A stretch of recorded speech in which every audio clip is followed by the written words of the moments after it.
Yeah. when it comes to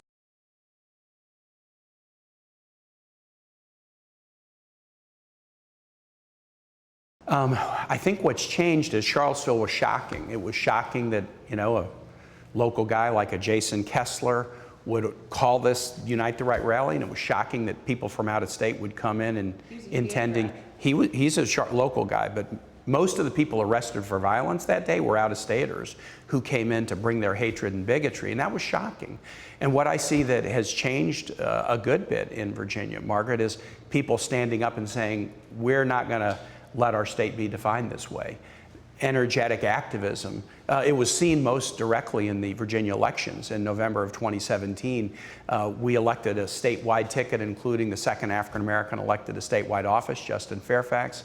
Democrats elected more members of the lower legislative house than in any year since the 1870s. And who was elected? Of the 15 people that got elected with this energetic turnout, 11 of the 15 were women, African-American, Asian-American, Latino-American, immigrant-born, LGBT, transgender. It was a real rainbow coalition of who the Virginia of today is.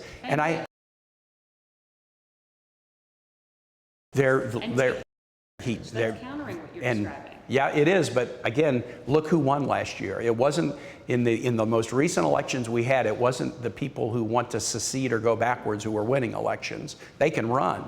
But who won in the most recent election in Virginia were a group of people saying, and I think really energized by what they saw in Charlottesville, to say, we are a state, Virginia is for lovers, we're a state that believes in equality, we're a state that really wants to be a commonwealth, a community. So Charlottesville was a shock, and what I think it has created is an energy of people of goodwill standing up and saying, there will not be hate. Hate will not define who we are. We're on a path of progress and we're going to stay there. Yes. Yeah, I feel, pain has inspired energy, and energy is breeding optimism. I believe that. Yeah. All the time. All the time. Yeah. Right. It doesn't trouble me that they're still standing.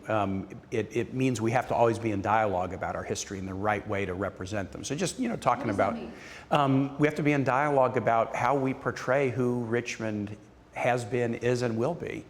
And what I learned when I was mayor and when I was lieutenant governor and governor is there's sort of two lessons that are important. The quality of, as you're thinking about history and how to portray it, the quality of the listening you do does determine the acceptability of the result you find. And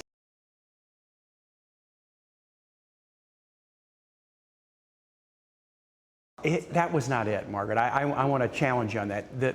Charlottesville was not about statues. It was about hatred. It was about bigotry and division. This was not a Save the Statue rally. It was a Unite the Right rally. The people who were arrested for violence largely came from out of state coming here. Statues don't make you march around chanting, Jews will not replace us. They don't make you say blood and soil or other slogans from Nazi youth rallies. I think the thing that's important about Charlottesville is to say it's about statues kind of diminishes the gravity of it. It was about hatred. It was about bigotry. It was about people who have hateful views that sadly have been stoked in this environment, descending on Charlottesville to try to make a point, murdering a paralegal, causing the deaths of 2 state troopers, both of whom that I knew. And so it was a monstrous, monstrous event. We have to grapple with our history and its statues, its buildings like this. This was an amazing building we're sitting in that was built as an armory for African-American soldiers in the 1890s because they couldn't go to the 4 armories in town that were for white soldiers. And so we have history all around us. But, I think the way you think about your history, it's an ongoing dialogue. My mayor right now, Mayor Stoney, is grappling with statute questions in Richmond, just as I did when I was mayor 20 years ago. But the bigger issue is, with Charlottesville, is it was about hatred. And that is what we need to stand up against here.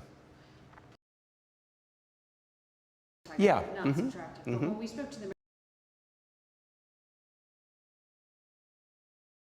but that statue Sure, sure. Do you think? Well, if you look at some of the statues, I think different statues have different meaning, but look at some of the statues. Many of them were put up by governments, could have been a city council, could have been a state, at a time before the Voting Rights Act, when African Americans couldn't vote, when African Americans weren't in elected office. So even the decision of a body to say, look, we want to recognize this person when African Americans couldn't even participate in the decision making, yeah, they look at that and say, hold on a second, had we had a seat at the table, had we been allowed to participate, the statues that are in Richmond or Charlottesville or anywhere might be very, very different. That's a very valid point. So I do think that the two lessons that we really always grapple with here are make sure you're listening to your community, the community of today, not the community of 100 years ago. Listen to your community. And it's not just about subtraction, it's also about addition. So when I was mayor, for example, we did take down some things named after Confederate generals. We had 2 bridges that were named after generals that were very old, needed to be replaced. We took them down, and when we rebuilt them, we named them after civil rights heroes. We also preserved some history, including statues of Confederates on Monument Avenue. We built new statues, Arthur Ashe, Maggie Walker, a civil rights memorial on Capitol Square.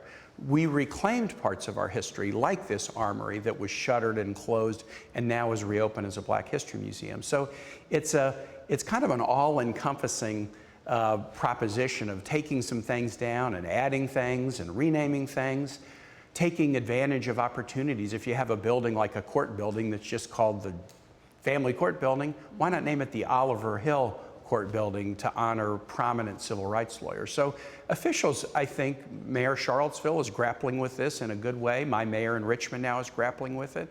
If you're in dialogue with your community about it to try to figure out what is the right way to represent who we are today, that's good. If you say a decision was made by a body a long time ago and nobody can ever question it or change it, that's bad.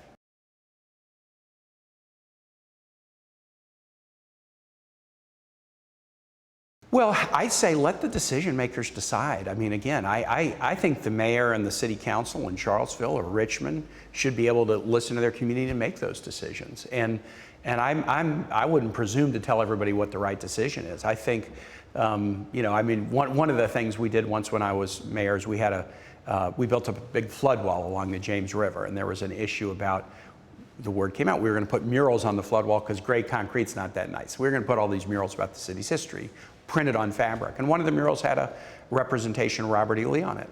And one of my city council members raised, hey, maybe we shouldn't do this. And here's what we did. We put all the murals up in our convention center for a week. And we said, just come and look at them and see what you think. And I think people realized there was a difference between a big mural of Robert E. Lee and a dozen murals with dozens of figures from the city's history, one of whom was Robert E. Lee. One is sort of telling who we are, the good, the bad, the challenging, the tough. Another way it might have been a glorification, and I think people realized, okay, you see, is the full history told?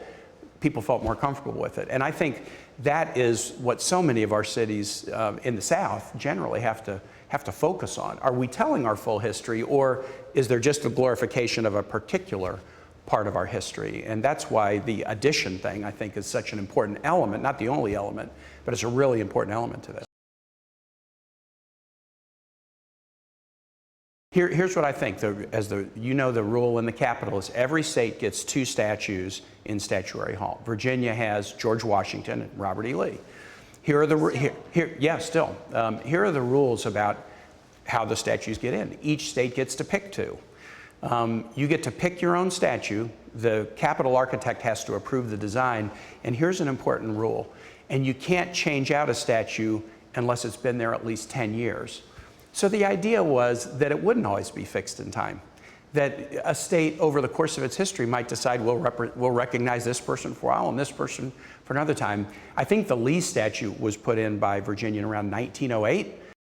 I think if you're looking at the whole scope of Virginia history, you know, 1619, the English, but even before 1619 with Virginia Indians, I think it would be a great time to analyze, okay, has anything happened since 1908 that might make us think of should there be a different statue? And since the whole design of Statuary Hall was to allow change over time as states kind of grapple with, hey, who we want to honor, I think there are a lot of other people that we might want to honor there.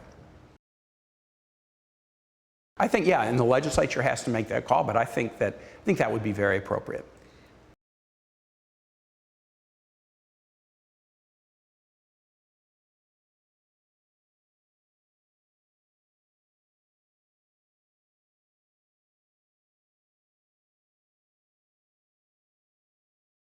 It's a statistic to make.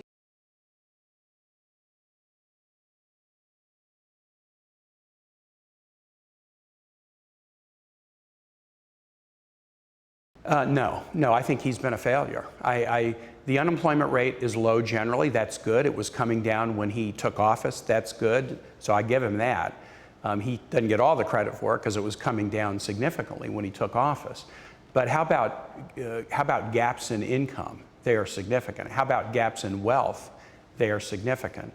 And what I think I'm most concerned about with this president is his penchant to divide us, to attack people because they're immigrants, to attack people because of their religion, to attack minorities, to use vulgar language to describe countries where people come who might be Latino or African.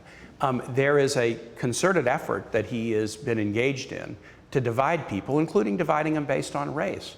And nowhere was that more obvious, nowhere, than in the aftermath of Charlottesville. When somebody drove a car into a crowd in Columbus, Ohio, between his election and when he was inaugurated, and that somebody happened to be somebody from the Middle East, he called it terrorism and went to Columbus to comfort families who had been injured. When somebody of a Middle Eastern background drove a car into a crowd in Barcelona, he called it terrorism. But when this happened in Charlottesville, 90 miles from the White House, in the home of an archetypal American president, suddenly he says, well, you know, there's good people on both sides. He could not distinguish who was on the right side and who was on the wrong side in a white supremacist neo-Nazi rally. And that was infuriating.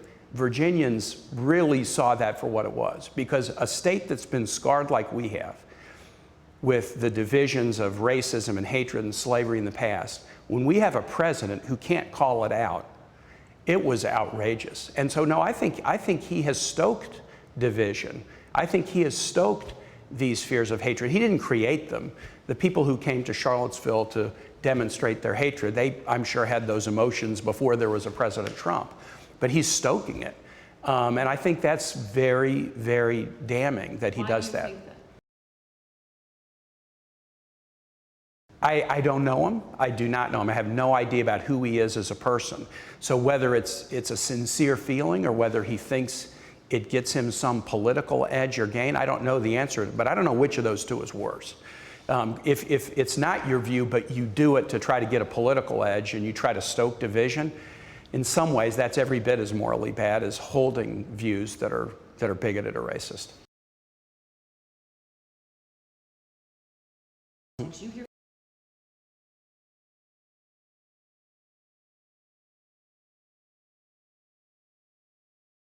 I don't call it identity politics. I know there's a critique that for Dems it's identity politics or it's political correctness. Here's what I say, it's equality. Jefferson put equality into the Declaration of Independence as America's North Star. Now, he was an imperfect person. He couldn't live it, but at least he was far-sighted enough to see we hold these truths to be self-evident, that all men are created equal is the first truth. Jefferson founded the modern Democratic Party. Lincoln founded the modern Republican Party. At Gettysburg, he stands up and says, 77 years ago, our fathers conceived on this continent a nation dedicated to the proposition that all men are created equal. He took Jefferson's self-evident truths, equality was number one, and turned it into one proposition, the equality proposition. So what we need to be about, not just as Democrats, but about Americans, we got to be true to our North Star. We got to be true to the equality principle. And we have to reject division and embrace equality. That's not identity politics. That's not political correctness. That's being true to the fundamental Virginia and American value that equality is the North Star we should pursue.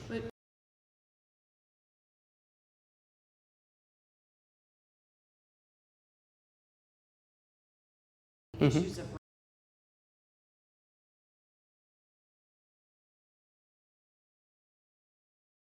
nationalism, and that's going to continue. I'm not telling any Republican or any elected official what to say, but what I am saying is, as a nation, if we're not committed to equality, what are we committed to? I mean, we are somewhat of a unique nation in that way, in that we really set that out as our North Star. And Margaret, you can look at our whole history, from the Declaration of Independence to today, as a human, very human struggle by imperfect people to, can we approach and be more like what we said we would be? I mean, just look at our history. Declaration of Independence, that language about all men are created equal is one of the most known phrases in the English language, 1776. 11 years later, 1787, a Constitution doesn't mention the word equality at all. Enshrines inequality, slavery. We have to fight a war over the equality principle. After the Civil War is over and blood has been shed, as Lincoln said, sort of in the expiation of the sin of all the blood that was shed by slaves. That was how he viewed the Civil War. We changed the Constitution to require equality now. Right after the Civil War, 13th, 14th, and 15th Amendment. But then we battle over, Jim Crow, and we battle over school desegregation, but then we make advances. And every generation finds its own advances. We advance on racial equality in the 1870s by changing the Constitution, but don't let women vote. And then we have to come back in 1919 and 1920. Well, wait a minute, equality means women should vote. And then this generation's equality is, wow, people should be able to marry who they love and not be blocked because of their sexual orientation. So we have this North Star that's out before us. And the way I look at it, it's like if you're a sailor, you can orient by the North Star. You might never get there. We're imperfect people. We may never get to equality in the pure sense of it, but that's got to be our North Star. And if somebody says, oh, that's identity politics or that's political correctness, you just say, no, if we're not for equality as a nation, what are we? Of course we are. That's the very foundation of who we are.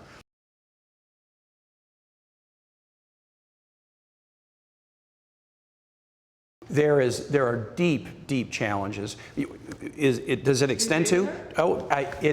There are systemic racial inequities in the criminal justice system, absolutely. So when I'm saying we have this policy, we're not living it perfectly in any sphere. Criminal justice, I think, would be one where there's significant problems. Look at the disproportionate incarceration rates. Now, to say the entire system is racist, hey, I know fantastic, professionals, law enforcement professionals, judges, prosecutors who are doing their best every day to reduce inequality. But if you just look at the results, the outcome, who is incarcerated, I'll give you an example that's a really important one right now. We're suffering through a tremendous opioid addiction crisis. And you know what? The opioid crisis, because it is like no respecter of race, region, or wealth, and people are succumbing to it everywhere, I think society is starting to have a reaction, wow, this is a public health emergency. We have to deal with it that way. But we've dealt with addiction for a very long time. People who are addicted to crack or to meth or others, were just branded as criminals. Now that there's an opioid issue, people are broadening their horizon and looking at it as a public health issue. I know a lot of communities that say, hey, I wish you thought it was a public health issue when it was crack or something else. So I think opioid is a great example of our eyes are being opened to the fact that addiction issues need to be dealt with not just with the hard edge of criminal law, but need to be dealt with also in the sense of prevention and treatment. But that should be beyond opioid to any addiction issue. Is how Yeah, good. Alex Jones just this week had a number of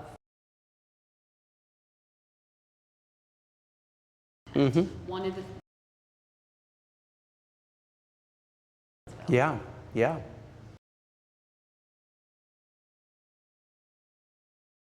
Absolutely. And I think we need reasonable regulation as well, but you have to do it. Twitter said shouldn't be our job. It should be up to journalists. I think that they have a responsibility, especially if their business model involves them making money, which all of these companies are making money, and they take advantage of hateful or violent rhetoric to make money, they need to be held responsible for that. And if they're not willing to, well, ultimately courts and the government. And so you see in the Alex Jones case, he's in court right now with people who are challenging him for the statements that he's made that have either been emotionally damaging or even inciting to violence.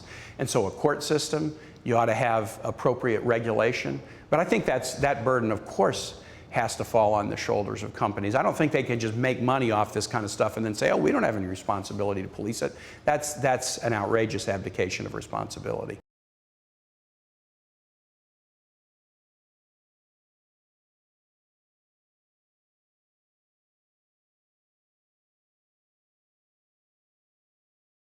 Yeah. National security. Yeah. Mm-hmm.